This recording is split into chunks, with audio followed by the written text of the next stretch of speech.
Academy. તો friends, electrical machine ટ્રાન્સફોર્મરમાં ફરી એક વખત નવા વિડીયો સાથે આની પહેલાના 3-4 વિડીયોમાં આપણે ટ્રાન્સફોર્મર વિશે બેઝિક માહિતી લીધી છે, એ ઉપરાંત ટ્રાન્સફોર્મરના પ્રિન્સિપલ વિશે વાત કરી લીધી છે। ઓકે, તો આ વિડીયોમાં આપણે જોઈએ ક્લાસિફિકેશન ઓફ ટ્રાન્સફોર્મર। બરાબર, એક નાનકડો એવો વિડીયો છે કે કેટલા પ્રકારના ટ્રાન્સફોર્મર હોય જેનાથી તમને ખ્યાલ આવે। બરાબર, હવે ક્લાસિફિકેશન ઓફ ટ્રાન્સફોર્મર અમુક પોઈન્ટ હોય જે પોઈન્ટ ઉપર આધારે ટ્રાન્સફોર્મર તમે બધી જગ્યાએ એમ જોયેલા જ હશે। બરાબર, હવે 1 બાય 1 ટોટલ 7 પ્રકારના અલગ આપણે ક્લાસિફિકેશન કરેલું છે।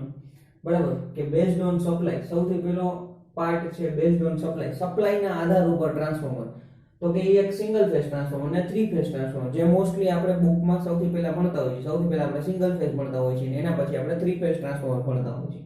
બરાબર, એટલે સપ્લાયના આધારે ટ્રાન્સફોર્મરના બે પાર્ટ પડે છે, સિંગલ ફેઝ ટ્રાન્સફોર્મર અને 3 ફેઝ ટ્રાન્સફોર્મર। બરાબર, એના પછી બેઝડ ઓન વાઇન્ડિંગના આધારે તમે જુઓ તો સિંગલ વાઇન્ડિંગ ટ્રાન્સફોર્મર। બરાબર, સિંગલ વાઇન્ડિંગ એટલે ઈ થી ઓટો ટ્રાન્સફોર્મર, પછી 2 વાઇન્ડિંગ ટ્રાન્સફોર્મર, તો એ આપણે સિંગલ ફેઝ ટ્રાન્સફોર્મર। એના પછી આપણે સીધું 6 વાઇન્ડિંગ। બરાબર, તો કે જ્યારે 3 ફેઝ વાઇન્ડિંગ હોય તો 3 કોઇલ આ બાજુ, 3 કોઇલ પ્રાઇમરી અને સેકન્ડરી, એ રીતના 6 વાઇન્ડિંગ પણ થઈ શકે। ઓકે, એટલે single winding transformer, auto transformer અને 2 વાઇન્ડિંગ ટ્રાન્સફોર્મર, 6 વાઇન્ડિંગ ટ્રાન્સફોર્મર। બરાબર, તો એ વાઇન્ડિંગ કેટલા વાઇન્ડિંગ છે એના આધારે વાતચીત કરીએ। બરાબર, એના પછી બેઝડ ઓન કન્સ્ટ્રક્શનના આધારે, તો કે કોર ટાઈપ અને શેલ ટાઈપ। બરાબર, કોર ટાઈપ અને શેલ ટાઈપ મોસ્ટલી બુક્સમાં આપણે આ જોવા મળતો હોય છે।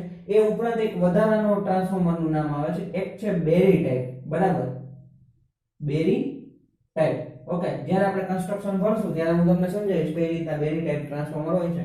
બરાબર, એટલે બેઝડ ઓન કન્સ્ટ્રક્શનના આધારે કોર ટાઈપ, શેલ ટાઈપ અને બેરી ટાઈપ ટ્રાન્સફોર્મર। આ એના કન્સ્ટ્રક્શન, જે રીતના ટ્રાન્સફોર્મરનું કન્સ્ટ્રક્શન બનેલું છે, બરાબર, એના મુજબ એના પાર્ટ પાડેલા છે। ક્લિયર? એના પછી બેઝડ ઓન એપ્લિકેશનના આધારે ટ્રાન્સફોર્મર ક્યાં યુઝ થાય છે। બરાબર, તો એક પાવર ટ્રાન્સફોર્મર છે, ડિસ્ટ્રીબ્યુશન ટ્રાન્સફોર્મર છે। બરાબર, એ ઉપરાંત અહીંયા સીટી ને પીટી લખેલું, તો એ એક વન ટાઈપ ઓફ એપ્લિકેશન છે, મેઝરમેન્ટ ટાઈપ છે। બરાબર, તો ન્યાય આપણે અહીંયા એને લખી શકીએ CT, current transformer, potential transformer. બરાબર, mostly based on application power transformer અને ડિસ્ટ્રીબ્યુશન ટ્રાન્સફોર્મર અને પાવર ટ્રાન્સફોર્મર વિશે આપણને નોલેજ હોય જ છે। બરાબર, અને એ ઉપરાંત ક્યાં યુઝ થાય છે એ પણ આપણને ખ્યાલ હોય છે। બરાબર, જ્યારે આપણે ડિટેલમાં જશું ત્યારે બે વિશે આપણે વધારે ચર્ચા કરશું। ઓકે, એના પછી બેઝડ ઓન મેઝરમેન્ટ, મતલબ કે આપણે મેઝરિંગ ટ્રાન્સફોર્મર અથવા મેઝરિંગ ઇન્સ્ટ્રુમેન્ટમાં આપણે ઉપયોગ કરતા હોઈએ તો સીટી અને પીટી। બરાબર, કરંટ ટ્રાન્સફોર્મર અને પોટેન્શિયલ ટ્રાન્સફોર્મર। ઓકે, એના પછી બેઝડ ઓન કુલિંગના આધારે આપણે ટ્રાન્સફોર્મર તો એક ડ્રાય ટાઈપ આવે અને એક ઓઇલ ઇમર્સ્ડ। બરાબર, ડ્રાય ટાઈપ જેમાં એર દ્વારા કુલિંગ થતું હોય અથવા કોઈ બીજી મેથડનો ઉપયોગ થતો હોય, અને ઓઇલ ઇમર્સ મતલબ ઓઇલ દ્વારા આપણે કુલિંગ ઉપયોગ કરતા હોઈએ છીએ। બરાબર, એટલે કુલિંગના આધારે ડ્રાય ટાઈપ અને ઓઇલ ઇમર્સ ટાઈપ। બરાબર, એ ઉપરાંત બેઝડ ઓન વર્કિંગ, તો વર્કિંગના આધારે 3 પ્રકાર છે, સ્ટેપ અપ, સ્ટેપ ડાઉન અને આઇસોલેશન ટ્રાન્સફોર્મર। બરાબર, સ્ટેપ અપ શું કરે છે? વોલ્ટેજને સ્ટેપ અપ કરે છે। સ્ટેપ ડાઉન વોલ્ટેજને સ્ટેપ ડાઉન કરે છે। અને આઇસોલેશન ટ્રાન્સફોર્મર શું છે? તો કે જેટલા વોલ્ટેજ આપવામાં આવે છે સામે સેકન્ડરી સાઈડ એટલા જ વોલ્ટેજ આપણને મળશે। બરાબર, V1 V2, બટ કોઈ પણ જગ્યાએ સર્કિટને જ્યારે અલગ પાડવાની હોય, સર્કિટના બે પાર્ટ પાડવાના હોય, બરાબર, ત્યારે આઇસોલેશન ટ્રાન્સફોર્મરનો ઉપયોગ થતો હોય છે। બરાબર, મોટી ટ્રાન્સમિશન લાઈન જતી હોય તો એને જ્યારે બે પાર્ટ પાડવાના હોય, બરાબર, ફોર અ પ્રોટેક્શન પર્પસ, ત્યારે આપણે આઇસોલેશન ટ્રાન્સફોર્મરનો ઉપયોગ કરતા હોઈએ છીએ। એટલે V1 V2, જેટલા વોલ્ટેજ આપશું એટલા જ વોલ્ટેજ સામે મળશે।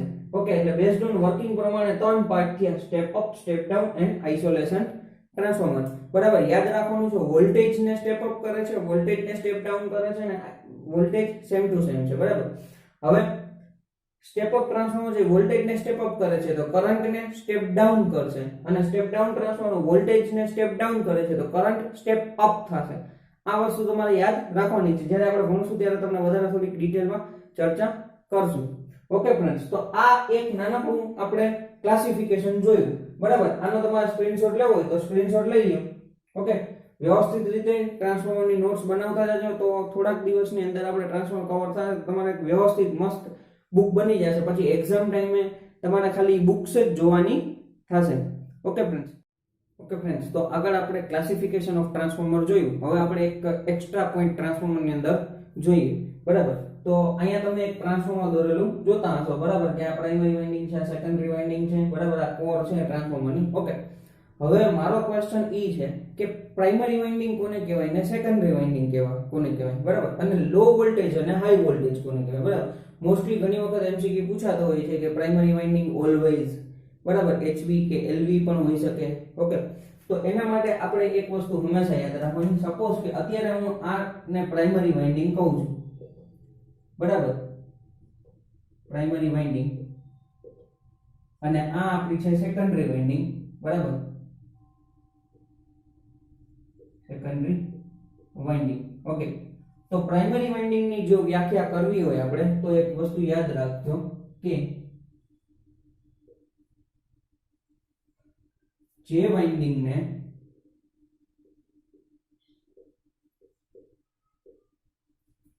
સપ્લાય સાથે જોડવામાં આવે છે, સપ્લાય સાથે જોડવામાં આવે છે તેને પ્રાઇમરી વાઇન્ડિંગ કહે છે. તેને શું કીધું? પ્રાઇમરી વાઇન્ડિંગ કહે છે, બરાબર. જે વાઇન્ડિંગ ને સપ્લાય સાથે જોડવામાં આવે ને ઈ થયું પ્રાઇમરી વાઇન્ડિંગ. તો same to same secondary winding એટલે શું? જે વાઇન્ડિંગ ને લોડ સાથે જોડવામાં આવે, બરાબર, લોડ સાથે જોડવામાં આવે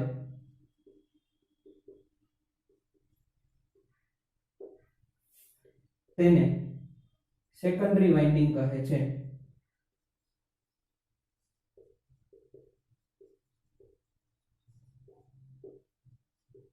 બરાબર, જે વાઇન્ડિંગ ને સપ્લાય સાથે જોડવામાં આવે એ પ્રાઇમરી વાઇન્ડિંગ, જે વાઇન્ડિંગ ને લોડ સાથે કનેક્ટ કરવામાં આવે એ સેકન્ડરી વાઇન્ડિંગ, બરાબર. હવે પ્રાઇમરી વાઇન્ડિંગ અને સેકન્ડરી વાઇન્ડિંગ, બરાબર, પાછું એક બીજો વધારાનો પોઈન્ટ લખું છું કે primary winding, primary and secondary winding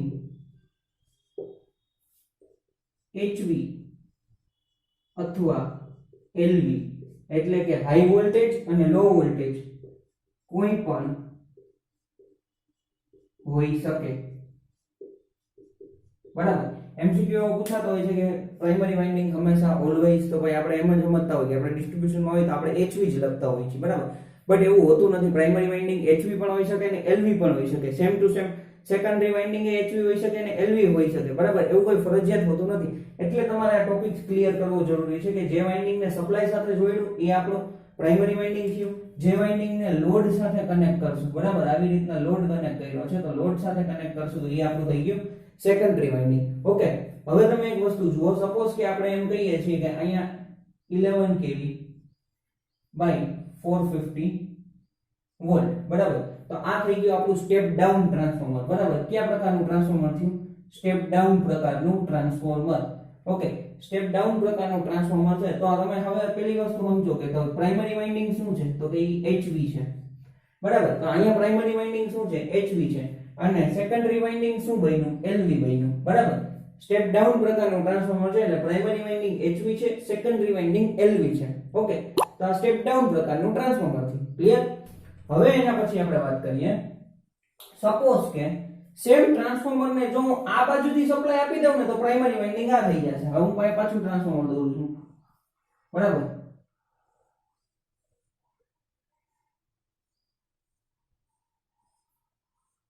okay,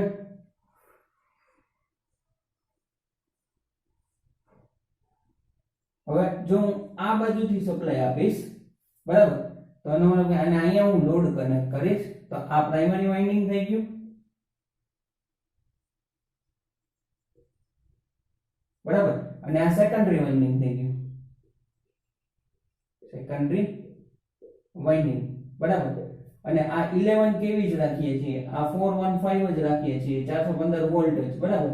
okay, તો એનો મતલબ હવે તમે ખાલી એટલું જુઓ તો કે આ પ્રાઇમરી વાઇન્ડિંગ જેને સપ્લાય સાથે કનેક્ટ કર્યું પ્રાઇમરી, જેને લોડ સાથે કનેક્ટ કર્યું સેકન્ડરી વાઇન્ડિંગ. તો હવે તમે અહીંયા એક જુઓ, પ્રાઇમરી વાઇન્ડિંગ એલવી છે, સેકન્ડરી વાઇન્ડિંગ એચવી છે. સમજાણું? એટલે મેં આ ટોપિક લખ્યો કે primary winding and secondary winding HV ને એલવી બંને હોઈ શકે. લો વોલ્ટેજ હોઈ શકે ને હાઈ વોલ્ટેજ પણ હોઈ શકે. એવું કોઈ ફરજિયાત નથી કે હંમેશા એચવી જ હોઈ શકે, બરાબર. એટલે તમારે આ કોન્સેપ્ટ સમજવાનો છે વ્યવસ્થિત રીતે, બરાબર, કે આ પ્રાઇમરી આપણે શું કહીએ, આ સ્ટેપ ડાઉન પ્રકારનું ટ્રાન્સફોર્મર છે, આ સ્ટેપ અપ પ્રકારનું ટ્રાન્સફોર્મર થઈ ગયું, વોલ્ટેજ સ્ટેપ અપ થઈ ગયા, બરાબર. 415 415/11 કેવી થાય છે અહીંયા. ઓકે, તો આ આપણું ટ્રાન્સફોર્મર કેવું થઈ ગયું, સ્ટેપ અપ પ્રકારનું ટ્રાન્સફોર્મર થઈ ગયું. તો અહીંયા તમારે સમજવાનું છે કે અહીંયા 415 વોલ્ટ સપ્લાય આપશું, બરાબર, તો અહીંયા આપણને મળશે 11 કેવી. ક્લિયર? તો અહીંયા આપણે LV વાઇન્ડિંગ કયું છે, પ્રાઇમરી વાઇન્ડિંગ LV છે, જ્યારે અહીંયા શું હતું, HV હતું. ઓકે, એટલે એનાથી કઈ ફરક નથી પડતો. ક્લિયર? એ ઉપરાંત તમે એટલું સમજો કે ટ્રાન્સફોર્મર છે ને, જો આપણે અહીંયા સપ્લાય આપી એની જગ્યાએ આપણે સેમ ટુ સેમ અહીંયા 415 ને સપ્લાય આપશું તો સેકન્ડરીમાં 11 kV જનરેટ થશે, બરાબર. એટલે ટ્રાન્સફોર્મર બંને બાજુ વર્ક કરે છે. ઓકે, એવું કોઈ ફરજિયાત નથી કે એક બાજુ સપ્લાય આપશું તો બીજી બાજુથી આપણને આઉટપુટ બીજી બાજુ આઉટપુટ નહીં મળે, બરાબર.